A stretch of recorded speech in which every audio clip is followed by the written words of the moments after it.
Well, we're going to talk about fracking, but I want to give you a little background as to how I came to this subject first, because I think it's relevant. And I'm going to try and subtly illustrate how media, in this case particularly a movie or documentaries, can make a difference in environmental fights. Sometimes we get dulled into thinking that these fights go on forever, they won't end, and that no one can have an impact. But especially in regard to this particular issue of fracking, I've watched it up close in New York State and across the country, and I really feel like the message, if it gets out there, can make a difference. I come to this as a writer and a filmmaker. I have a long history with the National Geographic Society. I think my first assignment for the National Geographic was to write about a dog sled expedition that went across Antarctica, 3,741 miles, 220 days.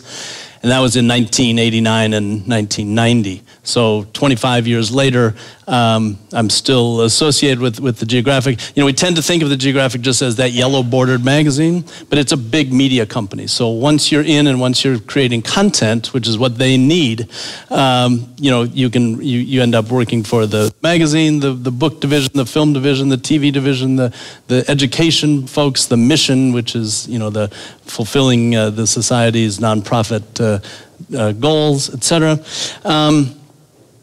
And I'm one of their dozen ocean heroes. I've spent a lot of time focused on the relationship between man and the ocean. But I've done it somewhat through a back door, in that I've made a lot of films for them, but most of them use adventure to kind of lure people into the subject, and then I club them over the head with the issues that I'm most interested in, and to a one, they're environmental issues. I cooked up this project, began in 1999, which I called Ocean's 8, and we literally took sea kayaks and went around the world, one continent at a time. Took 10 years, and obviously we didn't kayak around each continent. I found an emblematic country or coastline on each continent, and we went and looked at it as a way to talk about how, you know, about this relationship between man and the ocean. And it was pretty quick to discover that there are four things that combine all those 4 billion people who live on the edge of the coastlines and the ocean, which are, the environmental issues are plastic pollution everywhere, overfishing, the impacts of climate change, which is not just rising sea levels, but more storms, more frequent storms, more violent storms, and acidification, you know, that nasty twin of global warming. But again, in each of those cases, you know, the problem with documentary films is that most of them you watch these days, you want to jump off a bridge after you watch them because they're very depressing. And I didn't want that, and I don't want people just clicking through the films either when they pass them on the channel. So that's where the adventure came in. You know, we show you pictures of cool kayaking and climbing and things. You might stick around, and again, then we give you this message about these very important environmental issues. And when I say we, I mean, I'm producing, directing, writing these things, but making films takes a team. You don't do these things individually. I may have made a dozen films in a dozen years, in 9 different countries, I think. And I hadn't really made a film in the United States for a while, so in 2008, I tried to find something in the United States where I could talk about this relationship between man and water, and where, but Louisiana could be better. So we spent a couple of years in Louisiana filming about the relationship between man and water.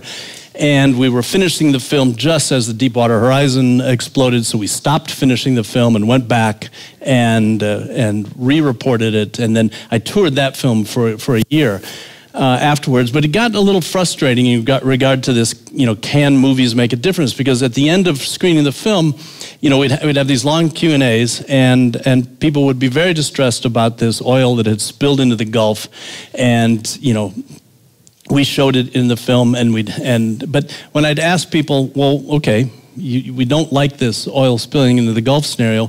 What have you done in the last year to change your lives, to make a difference, to make us less dependent on fossil fuels? And that's where everybody in the audience started looking at their shoes, because we're slow to change. You know, the human race is slow to change. So that gave me the incentive to, you know, I really wanted to do something closer to home. I've lived in the Hudson Valley for 25 plus years, and it wasn't too hard for me to look around and see what was the most interesting and the most divisive environmental issue in New York State, and that was hydraulic fracturing or fracking. But, we wanted to do something that was out of the box in regard to a standard documentary, because again, so many documentaries you watch, you either shut it off before it's over, or when you get to the end, you just feel awful, and you feel like there's no end in sight, and there's nothing you can do. I think it's that helplessness that unites most documentaries. Whereas in New York, you all live here. You see it firsthand. Fracking has become the most divisive issue in the state in recent history, and it divides communities. It's what I call a yard sign fight. You drive through certain communities, especially in the southern tier and the western part of the state, where it's yard by yard differences between households. Some will have that no fracking sign, and others will have pro-jobs, fracking or natural gas is good signs. And, I happen to fall very firmly on the fracking is bad side. I'm not naive. 26% of the electricity in the United States is generated by natural gas. We're already using it. Okay, and even though we don't frack in New York State, we're building infrastructure every day across the state to deliver it, because again, we are using it. I just think it's the wrong step. To quote that famous environmentalist Stephen Colbert, the one thing that man has always done since he could stand on 2 feet is burn stuff. That's what we do. And I just think at this stage of the game, we should be smarter than that, and we should stop burning stuff. The natural gas development across the U.S. is very short term. It's not going to last. It's going to run another 10 or 15 years, maybe. And then what do we do? So rather than those billions of dollars of federal subsidies, our tax dollars that have gone into helping the gas industry develop hydraulic fracturing and delivering natural gas across the country, what if we'd taken those same hundreds of billions of dollars and put them into alternatives already? By the time natural gas runs out, we would be way ahead of the curve. Now, we're just going to tread water, contaminate air and local waters, and then have to go to alternatives. We're going to have to go there eventually, so why not start now? I don't buy this natural gas as a provider of energy independence. I don't buy that it creates jobs. I think they're short-term jobs. If fracking were allowed in New York State, you'd see lots of people coming from out of state to take those jobs.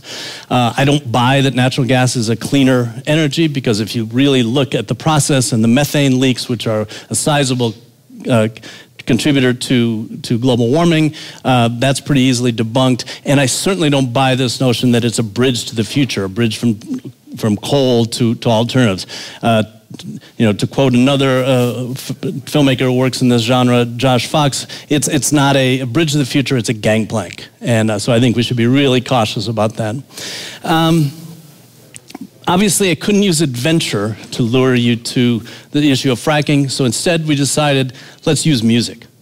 So in May of 2012, we rented the Egg, which is right over here somewhere, and which holds about 1,000 people, I think, and a very short notice. So in a couple months, we organized a kind of unusual anomaly of a cross between, The Last Waltz and No Nukes, et cetera, where we, using spoken word and music, tried to create a living document, a film that would both educate and energize people in regard to the issue. It came together very quickly. We filmed it because we knew that we didn't want just those 1,000 people at the Egg to see it. We wanted lots of others to see it.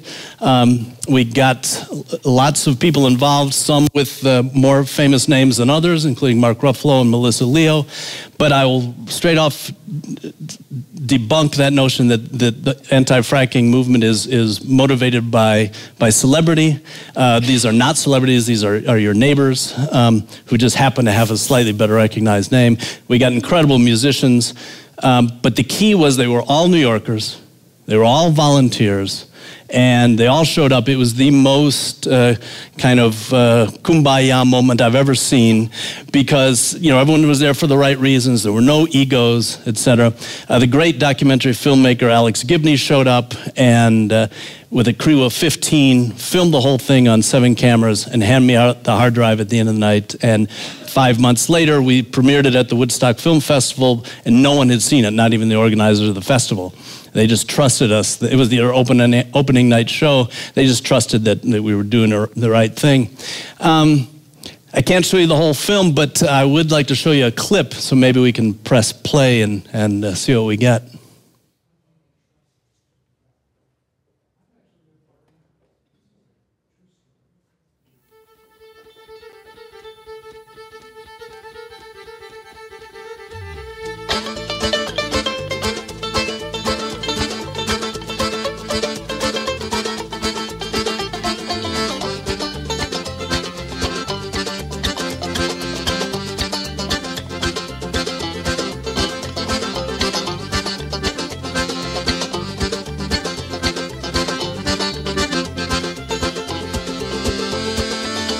A mile below our feet is an ancient ocean floor suffused with heavy metals, radioactivity, and methane.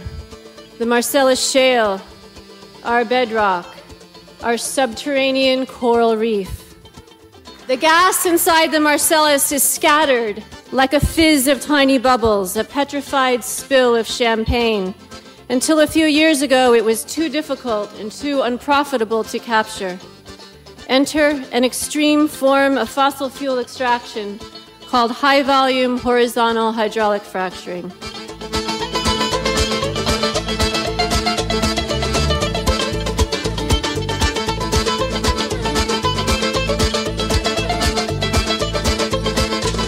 Fracking. A drill bores straight down, turns sideways, and tunnels through the bedrock horizontally like a robotic mole. Explosives are sent down the hole. Boom. A 400 million-year-old world cracks open.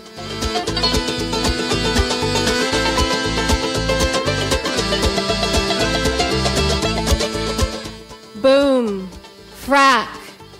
Up the borehole flows the gas. Some of the water used to shatter the shale remains entombed among the shards, forever removed from the hydrological cycle. But the rest comes flying back out of the hole with the gas, bringing with it benzene, brine, radon, heavy metals. We have no plan in place for the safe containment of this lethal flowback, 1 million or more gallons for every well.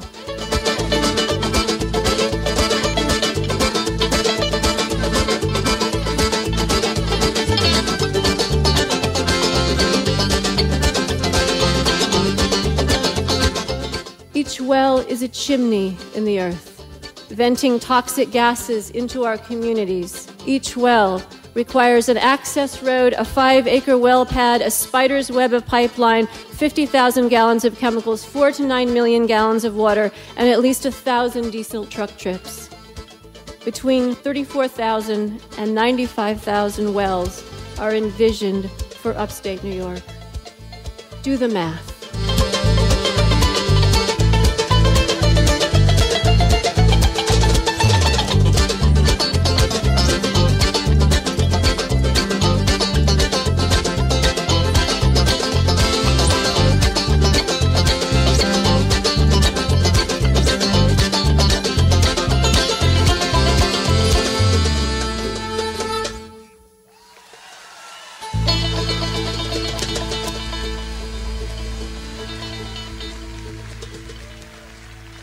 So we've screened the film in the last 13 months. I take that back. I've screened the film in the last 13 months in 100+ cities across New York State. We've given away 7,000 DVDs. When we do show the film's 75 minutes long, and I guarantee that most settings we do almost 70 minutes of Q&A because people really have a lot of questions about this. And tool one, I'm amazed at every screening, really smart people come up to me afterwards and say, I had no idea. You know, it's not until you see those pictures that you really understand what the risk is here. It's one thing to read a headline in the newspaper, it's another thing to really get a sense of what it looks and feels like, etc. The film's available on iTunes and Amazon. The goal is to get it seen by as many people as possible. The reaction has been incredible. We've spawned imitators. There's now a Dear Governor Hickenlooper campaign in Colorado and a Dear Governor Brown campaign in California. The difference, of course, is that both those places have fracking. We do know that the governor of New York has watched it. The film was named for him, Dear Governor Cuomo. We very purposefully got a copy to his mother, his sister, his brother. We sent it to his office. The Department of Environmental Conservation head wrote me back, saying thank you very much. And we did something slightly under the radar. Is we mailed copies to the governor's 500 biggest donors. Because it's a political issue, and we wanted to remind them that, if the governor or any politician falls on the wrong side of this, there is a growing anti-fracking voting bloc that he's going to have to contend with. It's a huge grassroots movement, both in New York and just in the last year across the country. It's really stunned me, because what's happening is now we're getting calls from outside the state, because everyone is watching New York. They frack in 34 states. In the United States. They frack in many countries in Europe and around the world, but we don't do it here. And I think it's for the right reason, because the governor, for whatever reasons, for the moment, has asked his health commissioner to ask for further study. We need to know what the long-term impacts of this are on both land and on human health, which is the reasonable thing to do. When the gas industry started fracking, they didn't take out full-page ads in local newspapers and say, well, we're going to start drilling, a mile deep under your neighbor's property and blowing it up. They did it very surreptitiously under the radar. The New Yorkers benefit from the bad things that happened in Pennsylvania, which we could see just across the border.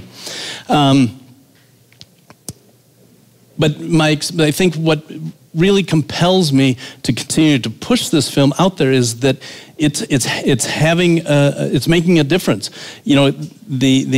The grassroots organizations, both in New York State and across the country, fighting fracking now, have boomed in the last 12 months. I mean, it's stunning to me when I see it. Here in New York, there are several hundred groups under the banner of the New Yorkers Against Fracking, and we're seeing that imitated across the country. We're hoping that the governor doesn't change his mind. He's running for election next year. I don't think, given that he's already alienated a sizable potential part of his audience by his stances on abortion and guns, I don't think he's also going to want to alienate his base by coming out for fracking. So we keep our fingers crossed. I feel very optimistic. I mean, one thing the film does is it really energizes you, and it makes you realize that you can make a difference. What's up next for us? Dear President Obama. We started filming last weekend, and we're going to make a documentary, slightly different, not a concert protest film, but with lots of music in it, but looking at the issue from a nationwide perspective as a way to remind all politicians out there, not just the president, but all politicians, that there is a sizable voting bloc that's growing every day. So, thank you very much.